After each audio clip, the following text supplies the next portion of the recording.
ونصلي ونسلم على سيدنا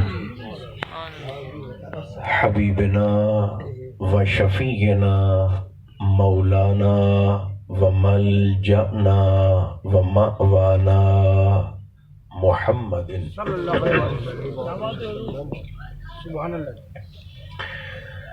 رسوله النبي الكريم الأمين المكين الحنين الرؤوف الرحيم وعلى آله الطيبين الطاهرين وعلى صحبه أجمعين أما بعد فأعوذ بالله من الشيطان الرجيم بسم الله الرحمن الرحيم إنا أعطيناك الكوثر فصل لربك وانحر إن شانئك هو الأبتر صدق الله مولانا العظيم. طبیعت میں تازگی ہو تو سبھی احباب درود و سلام کی تلاوت کیجئے تاکہ محفل میں بہار آئے. الصلاۃ والسلام علیک یا رسول اللہ، الصلاۃ والسلام علیک یا حبیب اللہ، الصلاۃ والسلام علیک یا رحمۃ للعالمین وعلى آلك وأصحابك سيدي يا شفيع المذنبين. اللہ تبارک و تعالی جل مجدہ العظیم کی حمد و ثنا حضور نبی محترم رسول محتشم رحمت عالم صلی اللہ علیہ وآلہ وبارکہ وسلمہ کی ذات والا تبار پر بے شمار ہدیہ درود و سلام عرض کرنے کے بعد میرے قابل عزت احباب، اللہ کریم کا شکر ہے جس نے ہماری گردنوں میں نسبت مصطفیٰ کا کلادہ عطا فرمایا. ظہور احمد صاحب نے اپنے ذوق کے مطابق آج کی اس مقدس محفل کو یہاں پر اپنی بستی میں خوبصورتی کے ساتھ سجایا ہے. ہم سب کو یہاں پر دعوت دے کر جمع کیا. رب ذوالجلال اس عظیم ذکر کا وسیلہ جلسے کو سجانے والے اور محفل میں آنے والے تمام احباب کے حق میں قبول فرمائے. ہماری خطاؤں سے صرف نظر فرما کر اللہ پاک میرا اور آپ کا خاتمہ عزت کے ساتھ بالخیر فرمائے. کچھ باتیں جلدی جلدی آپ کی گوش گزار کر کے میں اپنی معروضات کو سمیٹنے کی کوشش کروں گا. خطبے کے اندر اس صورت کی تلاوت کی ہے کہ میرا خیال ہے حسن ظن ہے آپ کے متعلق سارا مجمع اس صورت کا حافظ ہے. تھوڑی سی اس میں گنجائش ہے تو بڑھا دیں. سورہ کوثر، تین چار باتیں سورہ کوثر کے حوالہ سے جو عجائب قرآن کے ضمن میں آتی ہیں. پہلی بات یہ ہے کہ یہ قرآن مقدس کی 114 سورتوں میں سے مختصر ترین سورت ہے. دیکھنے میں مختصر ہے، تلاوت کرنے میں مختصر ہے، لکھنے میں مختصر ہے، لیکن اگر کوئی شخص دین مصطفیٰ کو کسی ایک جگہ پر اکٹھا دیکھنا چاہے تو سورہ کوثر کو دیکھ لے. اور اگر اسی سورت کی وضاحت، تشریح، تفصیل اور توضیح کرتے جائیں تو شریعت محمدیہ بنتی جاتی ہے.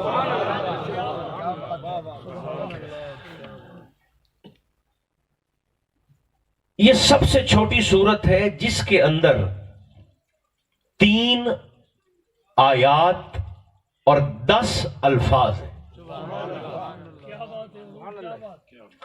اصل میں آپ اس بات کو نوٹ کریں گے کہ ہر جلسے میں 3 طرح کے لوگ ہوتے ہیں. کاش کہ آپ ذہنی طور پر بھی جاگ رہے ہوتے ہیں. ہر جلسے میں 3 طرح کے 3 طرح دے بندے ہوندے ہیں ہر تھان تے. چلو ٹھیک ہے، اگر نفس پہ ہاتھ آ گیا تو یوں صحیح. 3 طرح دے بندے ہوندے ہیں.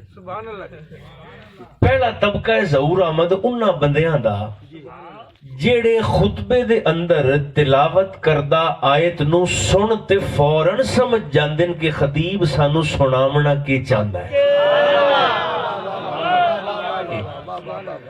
دوسرا طبقہ وہ ہے جنہیں خالصتاً آیت کی تلاوت سے اندازہ نہیں ہوتا، انہیں تھوڑا سا ترجمہ بتا دیا جائے یا آیت کی تھوڑی سی تشریح کر دی جائے تو ترجمہ اور تشریح اور تفسیر اور وضاحت سے وہ پہنچ جاتے ہیں کہ آج خطیب ہمیں بتانا اور پہنچانا کیا چاہتا ہے. اچھا، ایک تیسرا طبقہ بھی ہوتا ہے جنہیں نہ آیت سن کے پتہ چلتا ہے نہ سادہ سادہ ترجمہ سن کے پتہ چلتا ہے. انہوں نے انگل پکڑتے توڑ اپڑا تے دسنا پمدا ہے میاں اے گل ہے.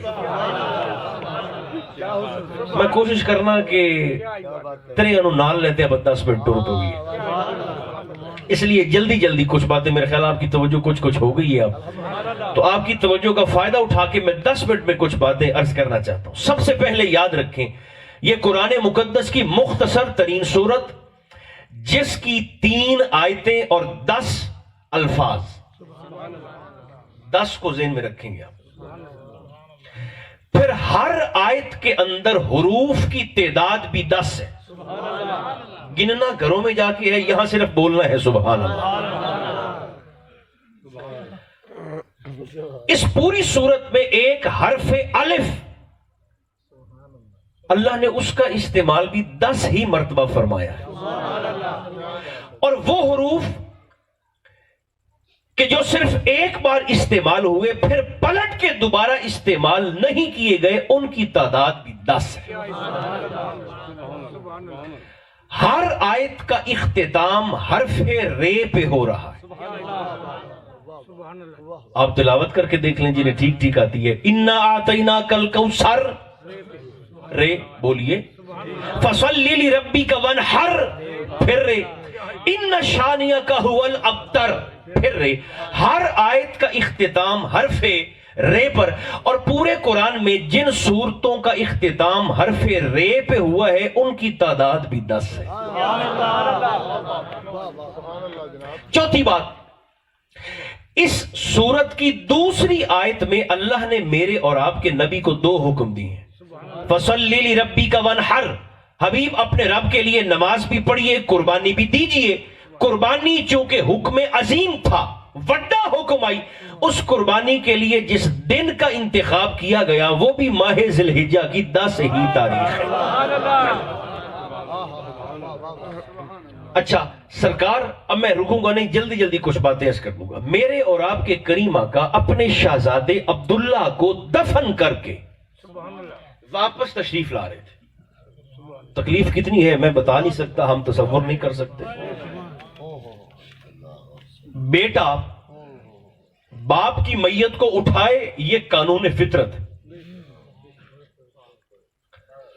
میں دوبارہ آگ چھڑنا متا ٹور پو میرے نال. پتر پیو دی میت نو چاہے، ایک قانون فطرت ہے جس تے نظام کائنات موو آن کرتا ہے. لیکن اگر بوڑھے باپ کو جوان بیٹے کی لاش کندھوں پر اٹھانی پڑ جائے، یہ خلاف فطرت ہے. اور خلاف فطرت جب بھی کوئی واقعہ ہوگا اس کی تکلیف ناقابل بیان ہوتی ہے. خدا پناہ اللہ مجھے اور آپ کو اولاد کے امتحان سے، ہمہ قسم امتحان سے محفوظ رکھے. اس تکلیف کا کچھ اندازہ اس شخص کو ہو سکتا ہے کہ جسے بیٹے یا بیٹی کی طرف سے اس امتحان کا سامنا کرنا پڑا. آقا اپنے شہزادے جناب عبداللہ کو دفن کر کے واپس تشریف لا رہے ہیں اور سورج ڈوب چکا ہے. سامنے کھڑے ہیں 5-6 بدماش. ابو جہل بھی ہے، ابو لہب بھی ہے، عتبہ بھی ہے، شیبہ بھی ہے، ولید بن مغیرہ بھی ہے، عاص بن وائل بھی ہے. شام کے دھندلکے چھا چکے ہیں، سرکار بوجھل قدموں کے ساتھ مغموم طبیعت کے ساتھ چلتے چلتے تشریف لا رہے ہیں۔ ایسے آقا اندھیرے میں قریب سے گزرے تو ان میں سے ایک بدماش بول پڑا، اس نے کہا یہ کون جا رہا ہے؟ دوسرے خبیث نے جواب دیا، اس نے کہا یہ کوئی ابتر جا رہا ہے۔ ابتر کہتے ہیں جس کی نسل ہی ختم ہو جائے۔ یہ کون جا رہا ہے؟ دوسرے نے کہا یہ کوئی ابتر جا رہا ہے۔ قلب رسول کی کیفیت کیا ہے سن کر میں بتا نہیں سکتا، ہم تصور نہیں کر سکتے۔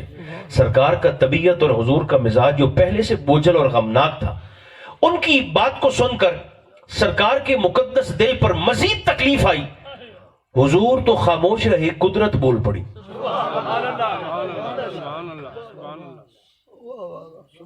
حبیب یہ تو بکتے ہیں کہ کوئی ابتر جا رہا ہے۔ انا اعطیناک الکوثر، ہم نے آپ کی نسل کو چلانے کے لیے فاطمۃ الزہرا نہیں عطا کر دی۔ فصلی لربک وانحر، بس آپ اپنے رب کی خاطر نماز پڑھیں اور قربانی دیں۔ ان شانئک ھو الابتر، حبیب صرف آپ نہیں، قیامت تک آنے والی آپ کی ساری امت دیکھے گی کہ آپ کی نسل تو قیامت تک چلے گی۔ ہاں، جس بدبخت کے 18 بیٹے ہوں گے۔ اب میں کیا کروں، آپ نہ سمجھتے ہیں، نہ بولتے ہیں، نہ جواب دیتے ہیں۔ یہ اللہ کے وعدے کا اثر نہیں ہے جو آج ہم دیکھتے ہیں 15 صدیوں کے بعد، کہ جس خبیث کے 18 بیٹے تھے اس کا آج ایک بھی نہ بچا، اور جن سیدوں کا کربلا میں بچا ہی ایک زین العابدین، آج کائنات مہک رہی ہے سیدوں کے وجود کے ساتھ۔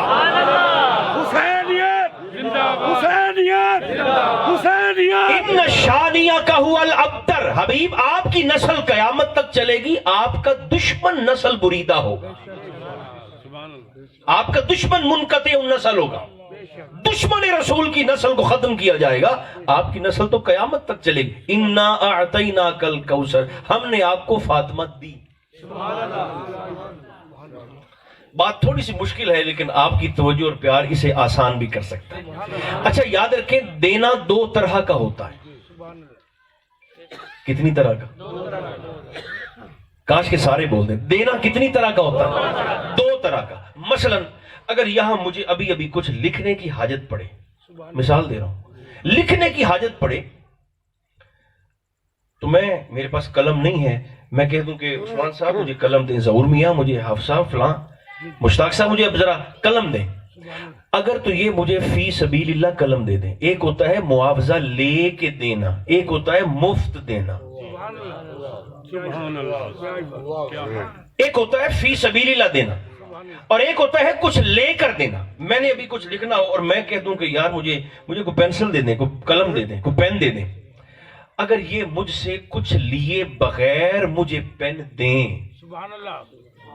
اللہ کرے میں سمجھانے میں فیل نہ ہوں، پاس ہو جاؤں، یہ بغیر کچھ لیے مجھے پین دے دیں، بغیر کچھ لیے، تو جس ویلے چاہن آپ دا قلم میں ادھر واپس لے لمن۔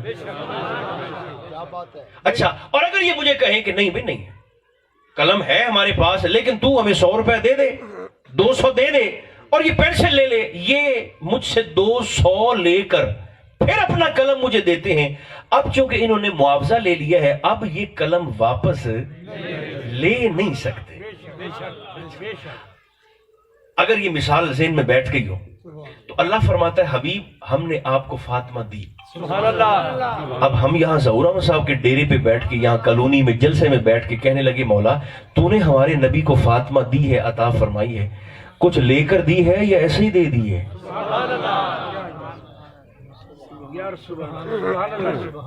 ہمارے حبیب سے معاوضہ لے کر دی ہے یا بغیر معاوضے کے دی ہے فاطمہ سلام اللہ علیہا؟ اللہ فرماتا نہیں، میں نے قیمت لی ہے، قیمت لی ہے۔ مولا کیسی قیمت؟ فرمائے اسی سورت کی دوسری آیت میں نے قیمت بھی بتائی۔ پہلے کہا انا اعطیناک الکوثر، ہم نے آپ کو کوثر دی، ہم نے آپ کو فاطمہ دی، قیمت یہ ہے فصلی لربک وانحر، میرے حبیب رب کی خاطر نماز بھی پڑھنی ہے، قربانی بھی دینی ہے۔ میرے اور آپ کے رسول نے ساری زندگی نمازیں بھی پڑھیں، قربانی بھی دی، رک رک کر آرام سے عرض کروں گا تاکہ بات ایک ایک لفظ آپ کے ذہنوں میں بیٹھ جائے۔ اگر فاطمہ دی ہوتی مفت، سبحان اللہ، سبحان اللہ،